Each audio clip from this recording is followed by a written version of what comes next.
এমন লাল লাল লুচি খেতে কার না ভালো লাগে, আর সাথে থাকে যদি এত সুস্বাদু একটা রায়তা। তো এই লুচিটা না আমি রায়তার সাথে পরিবেশন করছি, কারণ রায়তা দিয়ে খেতে কিন্তু দুর্দান্ত লাগে।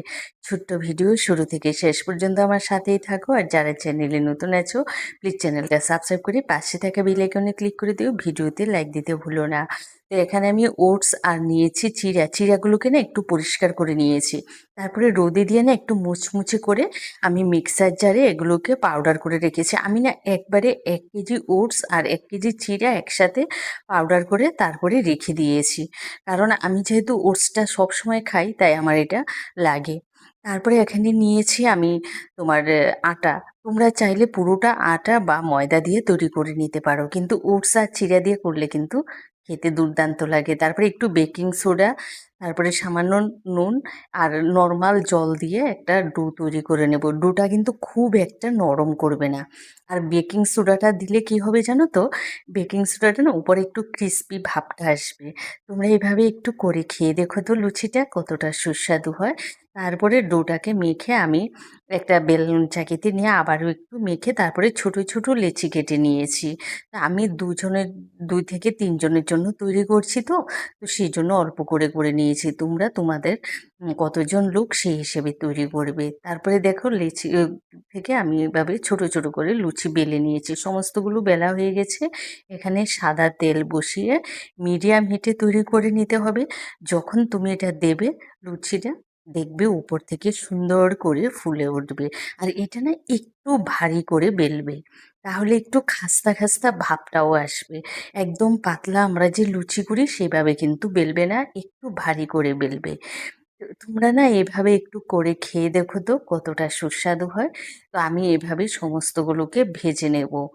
তো দেখো তোমরা দেখতেই পাচ্ছ আমি কিন্তু অল্প তেলেই ভেজে নিচ্ছি, আর তেলে দেয়া মাত্রই কিন্তু এগুলো ফুলে ফুলে উঠেছে, তোমরা দেখেও বুঝতে পারছো।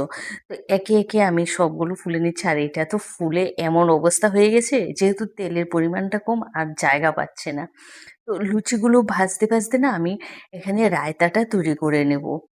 রায়তা তৈরি করার জন্য দিয়েছি টক দই। আমি ২ জনের জন্য যেহেতু রায়তাটা করব, তো ৩ টেবিল চামচ আমি টক দই দিয়েছি। তোমরা কতজনের করবে সেই হিসেবে দেবে। আমি ওই ৩ টেবিল চামচ পরিমাণে আমি কিন্তু পরিমাণটা বলে দিচ্ছি মশলার।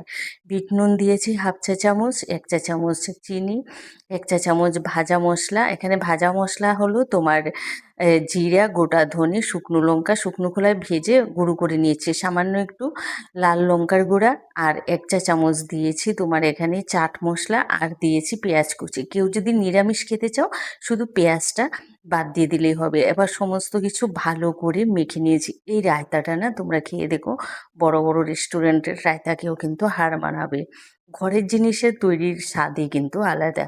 তো দেখো একে একে কিন্তু আমার লুচিগুলোও ভাজা হয়ে গেছে, আর প্রত্যেকটা লুচি এত সুন্দর তেলে দিলেই ফুলে উঠছে না, বেশ ভালোও লাগছে।